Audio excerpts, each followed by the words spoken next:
사도행전 16장 6절부터 18절, 신약성경 215쪽 한 절씩 교독하시겠습니다. 성령이 아시아에서 말씀을 전하지 못하게 하시거늘 그들이 부르기아와 갈라디아 땅으로 다녀가 무시아 앞에 이르러 비두니아로 가고자 애쓰되 예수의 영이 허락하지 아니하시는지라. 무시아를 지나 드로아로 내려갔는데 밤에 환상이 바울에게 보이니 마게도냐 사람 하나가 서서 그에게 청하여 이르되 마게도냐로 건너와서 우리를 도우라 하거늘. 바울이 그 환상을 보았을 때 우리가 곧 마게도냐로 떠나기를 힘쓰니 이는 하나님이 저 사람들에게 복음을 전하라고 우리를 부르신 줄로 인정함이로라. 우리가 드로아에서 배로 떠나 사모드라게로 직행하여 이튿날 네아폴리로 가고 거기서 빌립보에 이르니 이는 마게도냐 지방의 첫 성이요 또 로마의 식민지라. 이 성에서 수일을 유하다가 안식일에 우리가 기도할 곳이 있을까 하여 문밖 강가에 나가 거기 앉아서 모인 여자들에게 말하는데 두아데라시에 있는 자색 옷감 장사로서 하나님을 섬기는 루디아라 하는 한 여자가 말을 듣고 있을 때 그 주께서 그 마음을 열어 바울의 말을 따르게 하신지라. 그와 그 집이 다 세례를 받고 우리에게 청하여 이르되 만일 나를 주를 믿는 자로 알거든 내 집에 들어와 유하라 하고 강권하여 머물게 하니라. 우리가 기도하는 곳에 가다가 점치는 귀신 들린 여종 하나를 만나니 점으로 그 주인에게 큰 이익을 주는 자라. 그가 바울과 우리를 따라와 소리질러 이르되 이 사람들은 지극히 높은 하나님의 종으로서 구원의 길을 너희에게 전하는 자라 하며 함께 읽습니다. 이같이 여러 날을 하는지라 바울이 심히 괴로워하여 돌이켜 그 귀신에게 이르되 예수 그리스도의 이름으로 내가 내게 명하노니 그에게서 나오라 하니 귀신이 즉시 나오니라. 아멘. 오늘도 주님의 보좌 앞으로 나오신 성도님들에게 하나님의 은혜와 평강이 함께 하시기를 축원드립니다. 또 온라인으로 함께 하신 성도님들 주님의 이름으로 축복합니다.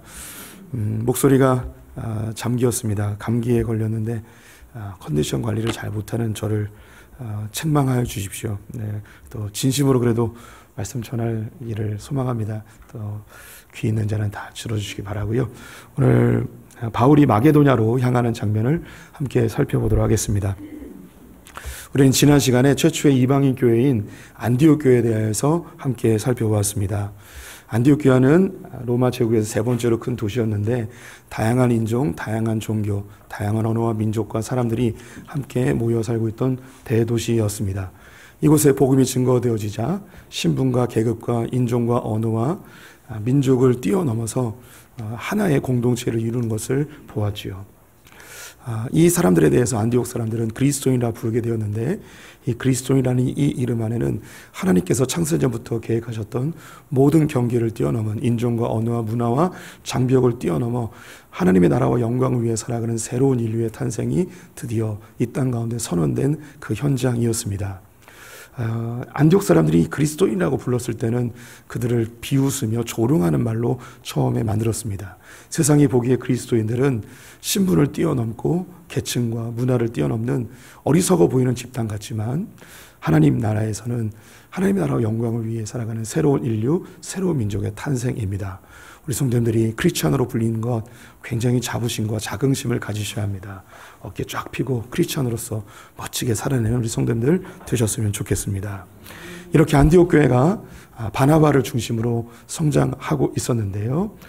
바나바는 자기의 사역의 동역자로 다수에서 활동하고 있었던 바울을 초대하여 함께 사역을 하게 됩니다.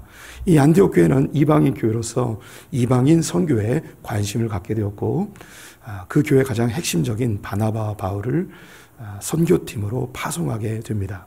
그래서 바나바와 바울이 1차 전도여행을 떠나게 되는데요.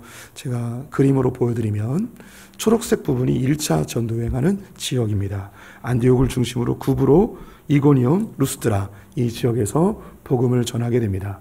1차 전도여행을 성공적으로 마치고 돌아온 바나바와 바울이 재정비하여 2차 전도여행을 떠나려고 하였습니다. 하지만 2차 전도여행을 떠나면서 큰 다툼이 일어나게 됩니다. 그 다툼의 핵심에는 바나바의 조카였던 마가가 있었습니다. 이 마가가 1차 전도여행 중에 너무 힘들고 괴로워서 도망을 가버렸습니다. 그래서 2차 전도여행을 떠나면서 바나바는 그래도 도망갔지만 믿음으로 충만한 자이니까 함께 다시 기회를 줘서 가자고 이야기를 하였는데, 바울은 그렇지 않았습니다. 바울은 예수 믿기 전에 이미 예수 믿는 사람들을 잡아 감옥에 가두는 그런 아주 굉장히 열정적인 사람이었죠. 그래서 마가를 보면서 용납이 안 됐습니다. 한 번 배신한 놈은 또 배신한다, 뭐 이런 신념이 있어서 그랬는지 데리고 못 간다고 하였습니다. 엄청난 큰 다툼과 충돌이 발생하게 되었습니다. 이 일로 인해서 바나바는 마가를 데리고 따로 전도팀을 꾸려 떠나게 되고, 바울은 실라와 함께 1차 전도여행지를 다시 돌며 그 교회들을 견고히 하는 작업을 하게 됩니다.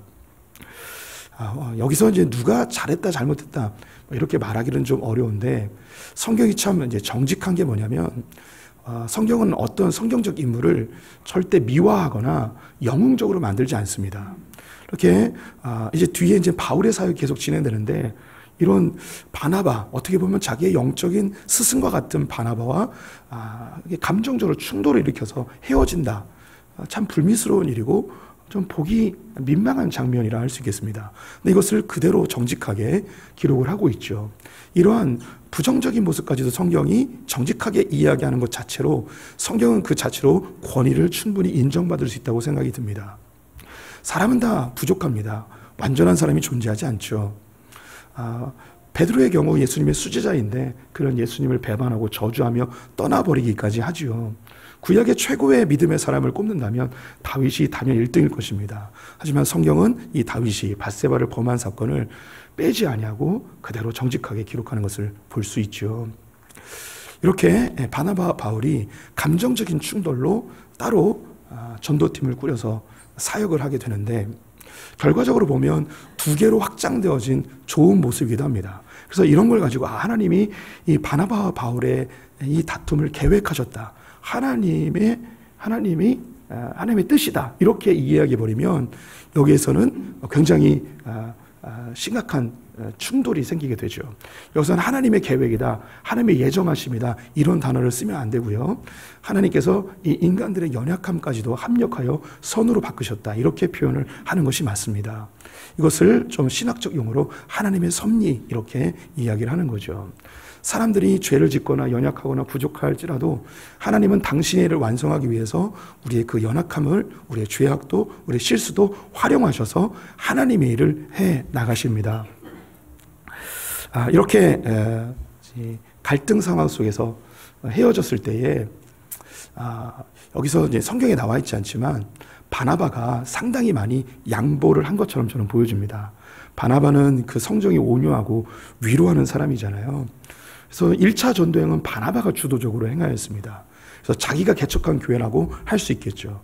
그런데 그 지역을 바울에게 그대로 넘겨주고 자기는 마가와 함께 다른 곳으로 향하는 것을 보니 이런 갈등 속에서 바나바가 결단을 한 것 같습니다.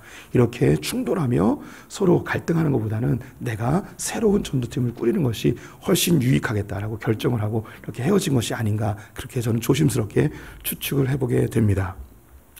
그런데 여기서 바울 역시 이 부분이 결코 흔쾌히 혹은 굉장히 즐거운 상황은 아니었을 거예요.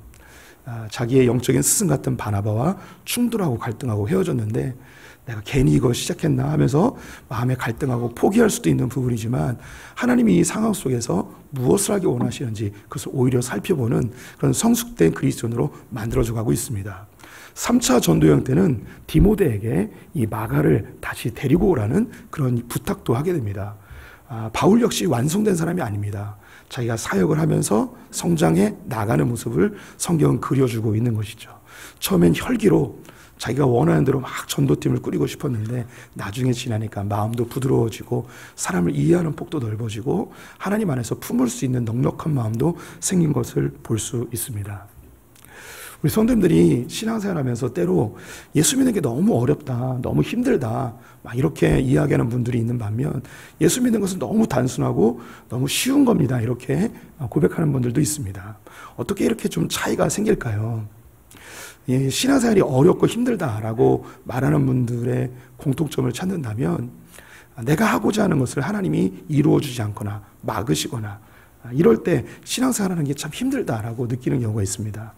하지만 반대로 신앙생활이 쉽고 단순하다고 고백하는 분들은 내가 하고자 하는 것이 있지만 하나님이 가로막거나 하나님이 허락지 않으실 때 내려놓고 주님의 때를 기다리거나 새로운 길을 도모하거나, 그래서 하나님이 멈추라 하면 멈추고 하나님이 가라 하면 가는 하나님의 그 손길에, 하나님의 주권에 순종하는 사람들은 조금 더 쉽게 그리고 단순하게 신앙생활을 할 수 있는 것 같습니다. 하나님 우리 성도님의 삶을 주관하십니다. 그리고 우리 성도님들을 가장 좋은 곳으로 인도해 주는 분이십니다. 오늘 이 바나바와 바울이 갈등 속에 헤어졌습니다. 하지만 그 가운데도 하나님은 가장 좋은 곳으로 바꾸시는 분이죠. 바울과 바나바는 이것이 걸림돌이 되지 않고 하나님이 인도하시는 대로, 하나님이 새롭게 여시는 대로 그 길을 찾아가는 성숙한 그리스도인들이었습니다. 이렇게 바울은 2차 전도여행을 시작을 합니다. 신라와 함께 1차 전도여행 지역을 돌다가 루스드라에서 디모데를 합류시킵니다. 그리고 10절을 보니까 우리가 곧 마게도냐로 떠나기를 힘쓰니 라고 되어 있는데요, 우리라는 단어를 보니 이 사도행전을 기록하는 사람이 누가이거든요. 그러면 우리라고 할 때 누가도 자연스럽게 포함된 것으로 봅니다. 그래서 학자들이 이 누가가 아마도 안디옥 출신의 신실한 제자가 아닐까 이렇게 추측을 하고 있습니다. 일단 공식적으로 바울, 실라, 디모데 그리고 누가가 함께 2차 전도여행을 시작하게 됩니다. 1차로 전도했던 곳을 돌아보고 이제 그 마음이 어디로 향하였냐면 아시아로 향하게 됩니다. 이 아시아는 우리가 지금 살고 있는 이 아시아가 아니고요, 소아시아, 터키 지방의 에베소 지역을 아시아라고 이야기를 합니다. 그런데 이곳이 길이 막혀요. 그래서 그 위쪽에 있는 비두니아 지역으로 가려고 합니다. 이것은 터키의 북부 지방인데요, 이곳으로 가는 길도 막히게 됩니다. 그림으로 한번 보여드릴게요. 1차 전도여행을 하고 에베소 아시아 지역으로 가려고 하는데 막히는 거예요. 그래서 위쪽에 비두니아 지역으로 가려고 하는데 여기도 막히게 됩니다. 이렇게 그들이 자연스럽게 흘러가는 곳이 어디였냐면 드로아 지방으로 가게 됩니다. 성경 구절로 한번 볼게요. 6절부터 8절 함께 읽겠습니다. 성령이 아시아에서 말씀을 전하지 못하게 하시거늘 그들이 부르기아와 갈라디아 땅으로 다녀가 무시아 앞에 이르러 비두니아로 가고자 애쓰되 예수의 영이 허락하지 아니하시는지라 무시아를 지나 드로아로 내려갔는데, 처음에 아시아로 가려고 하였습니다. 그런데 성령이 말씀을 전하지 못하게 하였습니다. 비두니아로 가려고 했는데 예수의 영, 즉 성령이 허락지 아니하셨습니다. 그래서 어쩔 수 없이 드로아로 가게 되었습니다. 자기는 하나님의 말씀을 전하고 싶어 하는데 성령이 막으시고 성령이 못 가게 하십니다. 그 당시에는 성령이 막으셨다, 성령이 못 가게 하셨다 이런 표현은 못 썼을 것 같습니다. 시간이 지나고 보니까 그게 하나님께서 막으신 거구나, 하나님이 다른 목적을 위해서 이쪽으로 인도하셨구나 라고 고백을 하게 되는 것이죠. 어쩌면 바울이 자기가 하고자 하는 그 욕구로 인하여서 억지로 에베소로 가려고 하거나 비두니아로 가려야 했다면 하나님이 목적하신 바가 이루어지지 않았을 것 같습니다. 그는 자기의 의지나 자기의 계획을 내려놓고 주님이 인도하시는 대로, 즉 환경이 열리는 대로 걸어가는 모습을 보이죠. 바울은 그 마음이 굉장히 열정적인 사람이었지만 그 중심에는 하나님의 말씀을 온전히 순종하는 그 모습이 담겨 있는 것을 볼 수 있습니다. 우리 성도님들이 신앙생활 하다 보면 하나님이 주시는 소원도 있고요, 내 안에 내가 하고 싶어하는 소원들도 있습니다. 이 소원들을 이루어감이 있어서 기도도 하고 최선을 다해야 되죠. 하지만 하나님이 그 일을 막으실 때가 있어요. 하나님이 못하게 하거나 기다리게 하실 때가 있죠. 이 부분에 있어서 우리 성도님들이 살펴봐야 되는 것이 환경이라는 것입니다. 제가 종종 말씀드리는데 하나님의 뜻과 하나님의 음성을 듣는 가장 확실한 방법은 성경이지만 성경을 1차로 제외하고 가장 확실한 방법을 찾는다면 저는 단연 환경이라고 이야기합니다. 환경을 잘 살펴보셔야 돼요. 환경 속에서 하나님이 나를 어떻게 인도해 가시는지 이 모습을 봐야 되죠. 바울은 억지로 하지 아니하고 하나님의 흐름대로 걸어가고 있었습니다. 그래서 드로아까지 도착을 하게 되었는데 거기서 하나님께서 보여주시는 환상을 보게 됩니다. 이 환상이 그냥 환상을 보았다고 보기에는 우리가 어려울 것 같습니다. 왜냐하면 바울은 늘 기도하는 사람이었기 때문에 아시아로 가는 길도 막히고 비두니아 가는 길도 막히고 하나님께 기도했겠죠. 하나님 왜 이렇게 길을 막으십니까? 복음을 전하는데 왜 이렇게 길이 열리지 않습니까? 하나님의 계획이 무엇입니까? 하나님 우리에게 뭘 하기 원하십니까? 하나님 어떤 목적을 갖고 있습니까? 이런 기도를 주님께 드렸겠죠. 그때 하나님께서 환상을 보여주시는데 그것이 9절에 있습니다. 같이 읽어보겠습니다. 밤에 환상이 바울에게 보이니 마게도냐 사람 하나가 서서 그에게 청하여 이르되 마게도냐로 건너와서 우리를 도우라 하거늘. 환상 중에 마게도냐 사람 한 사람이 서서 바울에게 이야기합니다. 마게도냐로 건너와서 우리를 도우라. 이 환상을 보고 바울은 깨닫죠. 하나님이 에베소도 아니고 비두니아도 아니고 마게도냐로 우리를 인도하시는구나. 이 환상을 통하여 확신을 얻게 됩니다. 사도행전 19장을 보게 되면 바울의 전도팀이 에베소에서 복음을 전하는 장면이 나옵니다. 베드로 전서를 보면 비두니아에 바울이 직접 가서 전하진 않으냐 했지만 그곳에 교회가 형성된 것을 또 기록하고 있습니다.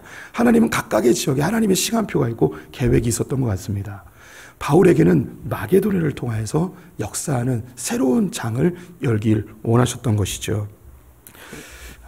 이 이야기를 자기의 전도팀과 함께 마음을 나누었더니 하나님께서 인도하신 것을 확신하고 이제 배를 타고 마게도냐 빌립보로 향하게 됩니다.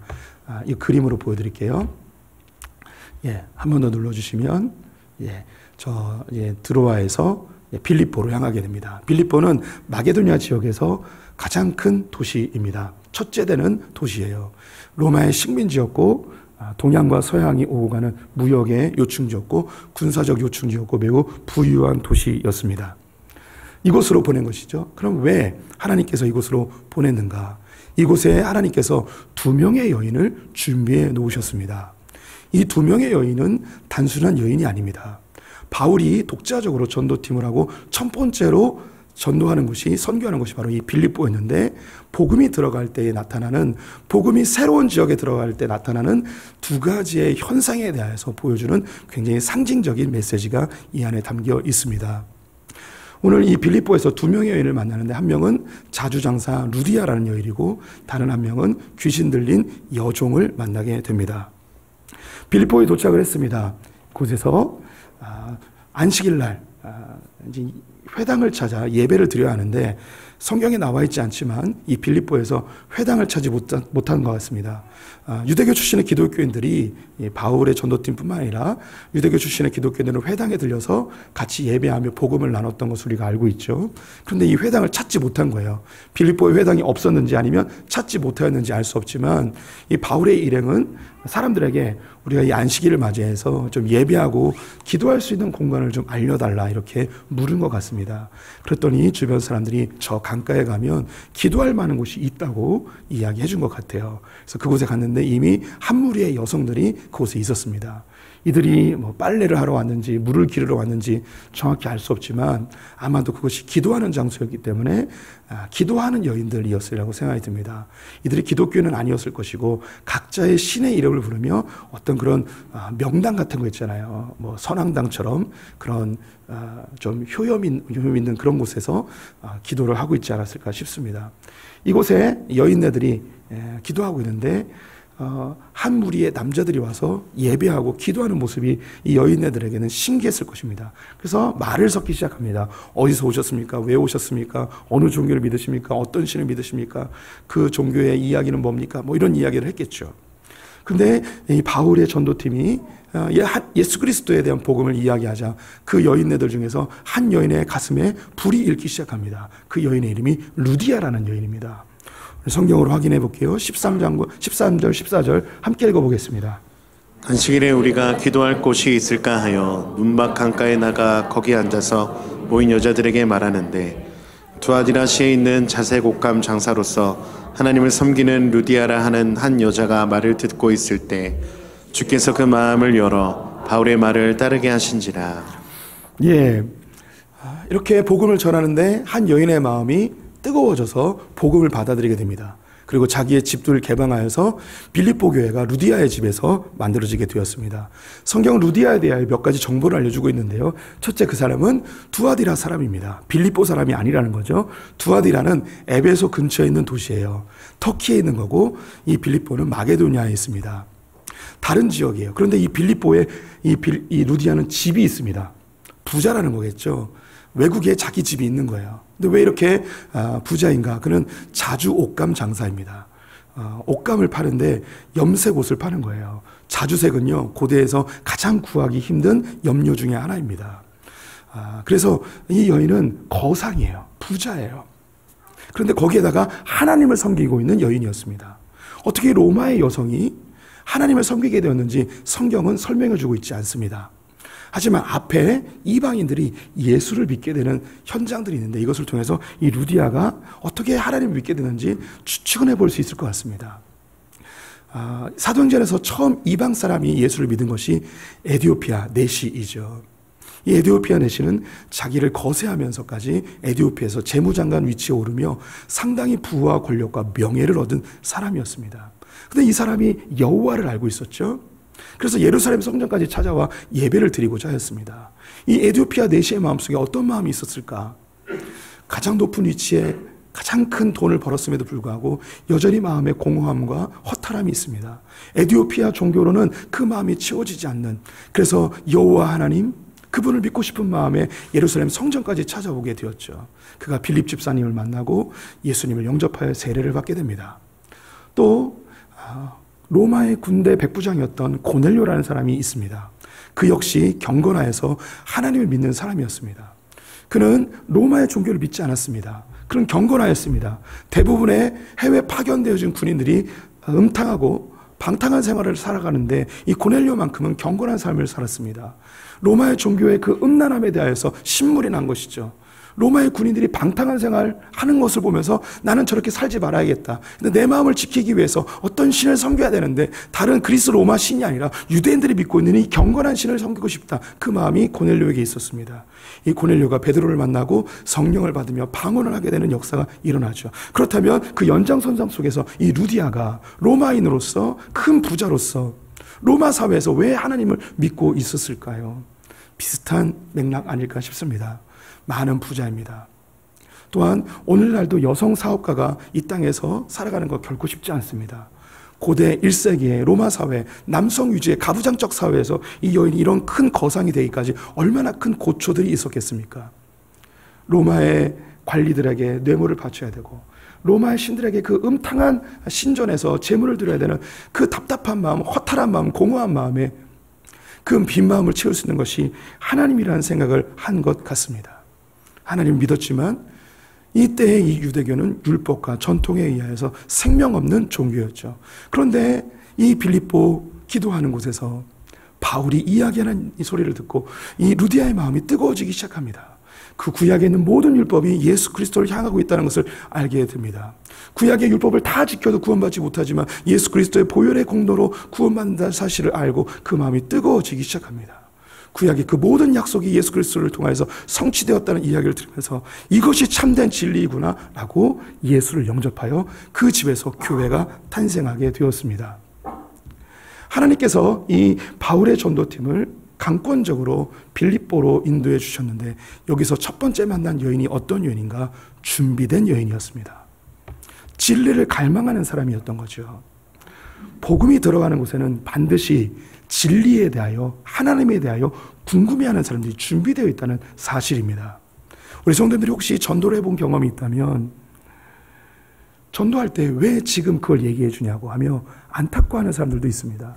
누가 좀 나를 좀 전도해 주길 바라고 있었다고 이렇게 이야기하는 사람이 실제로 많이 있어요. 주님을 찾고 싶었다고. 복음이 들어가는 곳에는 하나님이 예비하신 준비된 영혼들이 있다는 것입니다. 두 번째 여인을 만나는데 그 여인은 귀신 들린 여자였습니다. 바울이 지속적으로 그 기도하는 곳에 가서 기도하며 복음을 전하였는데 이 바울의 전도팀을 보고 계속해서 소리를 지르는 귀신 들린 여종이 있었습니다. 이 여종은 점치는 여종이었습니다. 그 뒤에는 다른 주인들이 이 여인을 통하여서 돈벌이를 하고 있었죠. 그 소리치는 것이 틀린 말이 아니었습니다. 이 사람들은 지극히 높으신 하나님의 종들로서 구원의 길을 너희에게 전하는 사람입니다. 틀린 말이 아닌데 이 말이 전도에 큰 방해가 되었습니다. 이 귀신 들린 여종이 바울의 전도팀에 대해서 올바른 얘기를 하였지만 복음 전도에 전혀 도움이 되지 않아서 바울이 예수의 이름으로 귀신을 쫓아내게 됩니다. 이 일로 인하여서 돈벌이가 끊긴 그 주인들이 바울을 고발하여 감옥에 갇혀 큰 수모를 당하기도 하는데요. 여기서 보여주는 중요한 그림이 있습니다. 그것은 바로 복음이 들어가는 곳에는 사단에 의하여, 귀신에 의하여 종노릇하고 있는 사람들이 자유함을 얻게 된다는 것입니다. 공중권세 잡은 사탄에 의하여 모든 사람들은 죄의 종노릇하고 있습니다. 그들은 스스로 깨닫지 못하는 사이에 돈의 종노릇, 명예의 종노릇, 쾌락의 종노릇, 성욕의 종노릇, 인정의 종노릇, 다양한 종노릇을 하며 고달픈 삶을 살아가게 되죠. 복음이 들어가는 곳에는 참된 자유가 선언되고 죄의 멍에가 끊겨지는 역사가 일어나게 되어 있습니다. 예수님이 이 땅에 오신 중요한 목적은 신부를 되찾기 위해서입니다. 예수님은 신랑으로 교회를 신부로 묘사하고 있죠. 빌립보 교회에서 2명의 여인을 바울이 만나게 되는데 이 2명의 여인이 이 땅 가운데 복음이 증거될 때 하나님이 찾으시는 신부 되어진 성도들을 대표적으로 상징하고 있습니다. 복음이 들어가는 곳에는 준비된 영혼들이 주님께로 나오게 되어 있습니다. 또한 그 땅에 매여 있는 사단의 권세가 파하여지고 종노릇하던 그들이 참된 자유를 얻게 되는 놀라운 역사가 일어나게 되는 것이죠. 하나님이 강권적으로 복음을 만들어 가십니다. 전파케 하시죠. 우리 성도님들께서 그 일에 부르심을 받았습니다. 제가 설교를 준비하면서 우리 이 대한민국의 조선 땅에 처음 복음이 들어왔던 현장이 떠올랐습니다. 우리나라에 처음으로 들어오신 선교사님이 1885년 부활절날 아펜젤러와 언더우드 선교사님이 오셨는데 그분들이 이 땅에 오게 된 데는 이수정이라는 분의 큰 공로가 있습니다. 이분은 갑심정변의 김옥균과 함께 마음을 같이 했던 분 중에 하나인데요. 고종 황제가 조선을 개화시키기 위해서 개화파들을 일본 땅으로 보내게 됩니다. 그곳에서 선진 문물을 배워서 조선 땅에 이것을 좀 보급하게 하기 위함이었죠. 그래서 1881년에 신사유람단으로 이수정이 방문하게 되는데 이수정이 담당했던 영역이 농업기술이었습니다. 그래서 일본의 농학 박사였던 찌자센 박사님에게 농업기술을 배우게 되는데 이분이 크리스찬이었어요. 그래서 농업기술뿐만 아니라 복음을 전하게 되었고 이 이수정은 조선 땅을 바꾸는 것은 단순히 농업기술이 아니라 복음만이 이 땅을 바꿀 수 있다는 확신을 얻게 되었습니다. 그래서 그는 미국 장로교회에 한국을 위하여 선교사를 파송해달라는 편지를 쓰게 됩니다. 그리고 선교사가 오기 전까지 한글로 된 성경이 필요하기에 마가복음을 번역하기 시작합니다. 그리고 아펜젤러와 언더우드 선교사님이 일본에 왔을 때 이수정에게 한국말을 배우게 되고 마가복음을 들고 제물포로 들어와 복음이 이 땅 가운데 전파되게 된 것이죠. 안타깝게도 이수정은 1886년 수구파의 반대 세력에 의해서 죽임을 당하게 되는데요.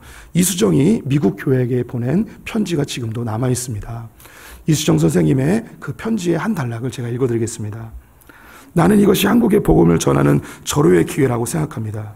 당신의 나라는 기독교 국가로 우리에게 잘 알려져 있습니다.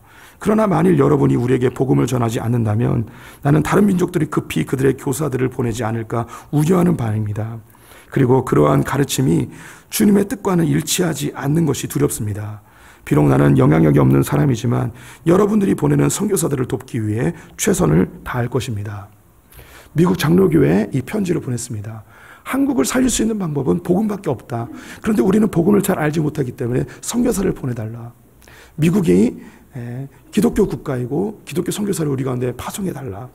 만약에 이 기회를 놓친다면 하나님께서 다른 나라를 들어서라도 보내주실 것이다. 이 기회를 놓치지 마라 하면서 편지를 쓰게 되죠. 이것이 장로교회에 전달되었고 미국 유력 기독신문에 기재가 되면서 아펜젤러와 언더우드가 이 일에 동참하게 됩니다. 복음이 이 땅 가운데 들어왔습니다. 이 땅에서 이미 준비된 사람들이 교회로 몰려들기 시작했습니다. 선교사님들이 이 땅에 오기 전에 이미 황해도 소래에 소래교회가 있었고 이미 세례받은 크리스찬들이 이 땅 가운데 있었습니다. 이 500년 동안 이 땅을 묵고 있었던 이 유교에서 벗어나 하나님의 나라를 꿈꿨던 사람들이 교회로 몰려오기 시작하죠. 또한 이 땅을 메고 있었던 그 죄의 사슬들이 하나씩 끊겨지게 되었습니다. 술로 인하여서 재산을 탕진하던 사람들이 술을 끊게 되었습니다. 담배를 끊게 되었습니다. 온 국민이 도박에 미쳐 있었는데 도박이 끊겨지게 되었습니다. 모든 양반들과 돈이 좀 있는 사람들은 다 첩질을 하고 있었는데 올바른 가정의 문화를 만들기 시작하였습니다. 여성들에게 교육의 기회를 주지 않던 이 땅 가운데 교육의 문이 열려지기 시작하였습니다. 질병이 열리면 굿을 하고 민간 인간요법으로 사람이 더 심각한 질병에 빠지는데 병원을 세워서 이 땅 가운데 질병의 악마들을 걷어내는 역사를 하게 되었습니다. 복음이 들어가면 준비된 영혼들이 들어오고 또한 그 죄의 사슬들과 사단의 권세가 물리쳐지는 역사가 일어나게 되어 있습니다. 설교를 준비하면서 더불어 소풍교회를 떠올리게 되었습니다. 이제 소풍교회는 3주 후면 논현동으로 가게 됩니다. 사실 저는 논현동을 소풍교회 이전의 장소로 전혀 생각해 보질 못했습니다. 제가 작년 송구영신 예배 때 설교하면서 고요하고 잔잔한 동네를 주님께서 우리 인도해 주실 것 같다 이야기했습니다. 그래서 고요하고 잔잔하니까 고잔동이 아닐까 농담 삼아서 이야기를 했는데 고잔동 바로 옆에 논현동이 되었습니다. 저는 사실 작년에 이미 이 분립이 다 마무리되기를 소망했습니다. 주차장이 폐쇄되면서 그즈음에 우리 성도들에게 주차의 불편함을 드리지 않기 위해서 교회가 분립되기를 열심히 준비하였죠. 근데 잘 되지 않았습니다. 제가 장로님들에게 이것이 좀 급박하게 필요하여서 장로님들 큰 장소를 구하지 않아도 되니까 100평이든 200평이든 그 평수에 맞춰서 성도님들을 좀 분립해서 나갔으면 좋겠습니다. 이런 이야기를 하면서 준비를 하였는데 한 장소가 마련되었지만 재직해서 부결이 되었습니다. 그래서 점점점 늦어지면서 제 마음속에 안타까움과 성도님들에 대한 미안함 또 제가 원하는 시기에 되어지지 아니하는 조급함들이 저를 참 마음 힘들게 하였습니다. 그러면서 이 재직들을 중심으로 이 이전위원회가 준비되어졌고 정말 몇 개월 사이에 급박하게 이 일이 진행되면서 이제 다음 달이면 이전하게 됩니다. 이 상황에서 하나님이 몰고 가신다는 그런 느낌을 받게 됩니다. 3년 동안 코로나로 운영되지 않았던 그 찜질방이 갑자기 나오게 된 거예요. 사람들은 몰랐어요. 정식 그 부동산 홈페이지에도 올라온 게 아니고 누군가가 잠깐 알려준 그 한마디에 우리 이전위의 한 권사님이 찾아가서 그것을 계약하게 되었습니다. 그것이 장로님이었는데 우리 성도님들이 이미 아시지만 상가에 교회가 들어가는 걸 상가 사람들이 다 싫어합니다. 전혀 재정적으로 도움이 되지 않기 때문이죠. 그런데 그 장로님이 상가 번영위원회 회장님이셨어요. 그래서 그 모든 행정적인 절차들을 다 깔끔하게 다 해결해 주시고 또 시가보다 저렴하게 임대료를 책정해 주시고 이런 많은 배려들 속에서 이전을 하게 되었습니다. 그래서 이 상황을 보면서 주님이 몰고 가시는구나. 마치 바울을 빌립보로 인도해 가시는 것처럼 이렇게 인도해 가시는구나. 그럼 우리가 그 땅으로 들어갈 때 그 땅에 나타날 변화는 두 가지입니다. 하나는 그곳에 준비된 영혼들이 복음에 목말라는 사람들이 소풍교회로 오게 될 것입니다. 또 한 가지는 그 땅에 어둠의 세력과 묶여있는 것들이 자유케 되어지는 일이 벌어지게 될 것입니다. 특별히 그 건물은 논현동에서 가장 유명한 상가입니다. 상가에 들어온 사람들의 목적은 다 돈입니다. 교회가 들어오는 것을 많이 싫어할 겁니다. 어쩌면 우리는 핍박을 당할 수도 있습니다. 하지만 그들의 이 물질의 종로로 타는 이것을 이 교회로 인하여서 서로 배려하고 함께 살아가는 멋진 공간으로 만들어질 걸 꿈꿔봅니다. 또한 그 건물과 그 지역에는 학원들이 밀집되어 있습니다. 모든 사람들이 좋은 대학을 가기 위해 혈안이 되어 있는 그 땅, 정서적으로 메말라 있는 청소년들에게 소풍교회가 그들에게 참된 자유를 주었으면 좋겠습니다. 또한 그곳에는 술집들과 또 향락시설들이 곳에 많이 밀집되어 있습니다. 그래서 음란함이나 타락함이나 이런 것들이 죄의 사슬에서 자유케 되어지는 참 멋진 하나님의 나라가 그 땅 가운데 이루어질 것을 소망해 봅니다. 바울이 자기 자신의 정체성에 대해서 소개하는 글이 있는데요. 고린도후서 11장 말씀 같이 읽어보도록 하겠습니다. 원하건대 너희는 나의 좀 어리석은 것을 용납하라. 청하건대 나를 용납하라. 내가 하나님의 열심으로 너희를 위하여 열심을 내노니 내가 너희를 정결한 처녀로 한 남편인 그리스도께 드리려고 중매함이로다. 바울이 이전에는 기독교인들을 잡아 죽이는 열심을 갖고 있었습니다. 하지만 그의 열심이 바뀌어서 중매하는 열심으로 바뀌었습니다. 예수 그리스도와 신부 사이를 중매하는 역할을 하는 거죠. 소풍교회가 이제 논현동으로 갑니다. 그리고 나준숲교회가 이곳에서 이 중매쟁이 역할을 잘 감당했으면 좋겠습니다. 복음은 능력입니다. 복음은 생명력이 있습니다. 우리의 어떠함과 관계없이 복음이 흘러가면 준비된 영혼들이 돌아오게 되어 있습니다. 또 죄의 사슬과 사망의 권세가 물리쳐지는 역사가 일어나게 될 것입니다. 이 복음의 중매자 역할, 우리 모두 다 함께 잘 감당하였으면 좋겠습니다. 기도하겠습니다. 하나님, 복음은 능력 있음을 믿습니다. 복음에 목말라 있고 진리에 갈급해 있는 영혼들이 값없이 먹을 수 있는 그 영생수를 소품교회를 통하여, 낮은 숲교회를 통하여 얻게 하여 주시옵소서. 또한 죄의 사슬로, 사망의 권세로, 사탄의 괴계로 묶여있는 자들이 소품교회와 낮은 숲교회를 통하여서 자유케 되는 역사가 일어나게 하여 주시옵소서. 지금 우리 주 예수 그리스도의 은혜와 하나님 아버지의 무한하신 사랑과 성령의 교통하심이 복음 들고 산을 넘기로 작정한 우리 수풍의 성도님들, 또 이 복음으로 인하여서 영혼들이 돌아오는 것을 갈망하며 또 묶였던 것들이 자유케 되는 것을 소망하는 우리 모든 소품교회와 낮은 숲교회 성도들 위해, 우리의 자녀들 위해 지금부터 영원토록 함께 있을지어다. 아멘.